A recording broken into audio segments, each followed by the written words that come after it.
Hello, everyone. Today we're going to be talking about how a series of taxes and laws created even more tension in the colonies. So let's dive in. The first was called the Sugar Act. And the reason the Sugar Act happened is because King George needed to come up with a way to pay for the French and Indian Wars. Almost as like a reward slash punishment, like, yay, you fought and died for all this new territories. Now you have to pay for it somehow. And so as you might imagine, the colonists were not thrilled about that. It raised a tax on sugar, textiles, which is fabric, coffee, wines, and indigo, which was a kind of a purplish bluish dye that they used in a lot of their clothing.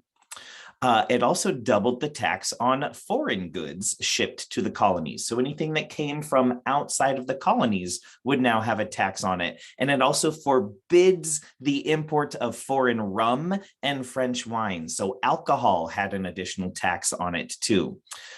In addition to that was the Currency Act. And the reason the king passed this one was because the colonies were coming up with their own ways to avoid paying these taxes, basically by saying, oh, well, your money is different than ours, so we don't know what the exchange rate is. So the king basically just declared that, well, the colonies can't make their own money and have their own currency. They have to use British currency from here on out.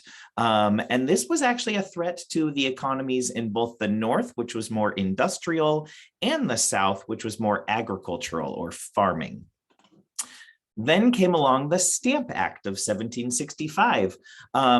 As the colonies were starting to get more and more upset over the king's taxes, he needed to send more and more British troops to keep them back. And so the Stamp Act was to pay for those additional troops, those additional British soldiers that were there to hold them down. It would basically be like, you know, you're having your like older brother like hold you back, and then you're fighting back, and your older brother makes you pay a tax for forcing him to force you down, right? So they weren't thrilled about this tax either. However, the king said, well, it's about time you pay your fair share of taxes, because the colonies hadn't paid taxes to England in basically their entire existence. They had been paying taxes to themselves and spent their tax money on themselves, but they hadn't had to necessarily send money back to England. And now the king was making them do that, which they weren't thrilled about. It also said that they had to purchase an official stamp with every paper product that they bought. So contracts for houses, official receipts, or any legal documents needed to have this official stamp on it. Otherwise, it was like illegal paper. You could even go and buy a deck of cards, and those cards would be illegal unless they had the official stamp of England on it.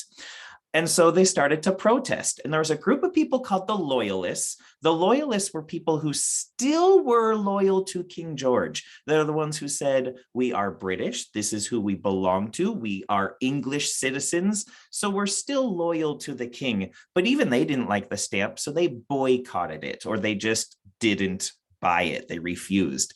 But then there were patriots, and patriots ended up protesting a little more violently. And they were the ones who were yelling in the streets and really acting out. And one of the more infamous groups of patriots was called the Sons of Liberty. And we'll be hearing more about them in future lessons.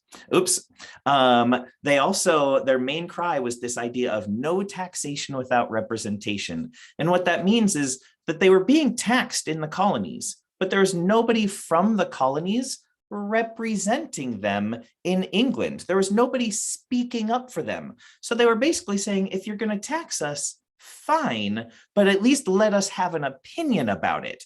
But as things were going, they didn't have that opinion. They didn't have that representation. So they said, well, it's not fair to tax us if you're not going to let us represent ourselves first.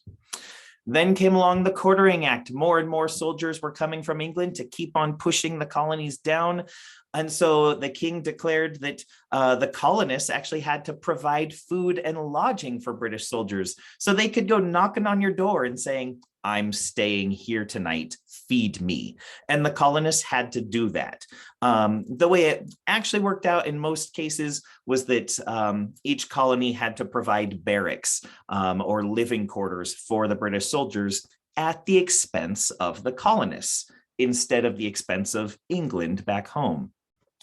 Then came the Declaratory Act. And this one was basically King George saying, you know what, enough of you. I'm just going to control all of your laws. I'm going to be in charge of every law in the colony.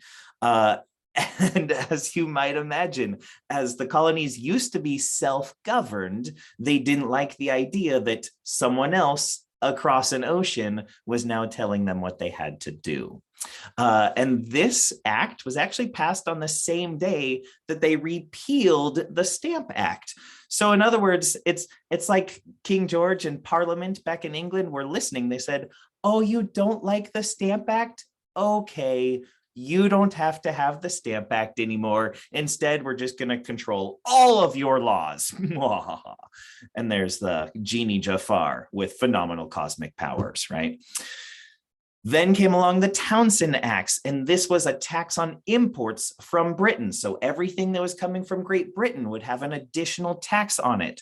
And a man named Samuel Adams said, well, let's just boycott British goods. And this was a peaceful protest that both the loyalists and the patriots could get behind, because even the loyalists who still liked King George were like, but we don't like paying extra taxes, so we also will avoid buying things that come from Britain. Oops, that was repealed in 1770. So they undid that one 3 years later, except for the tax on tea. They kept that one tax there, and that's going to be important to us in future lessons as well. So remember that. All right, that wraps it up. Those were a series of taxes and laws that created tension in the colonies. So good luck on your practice assignment.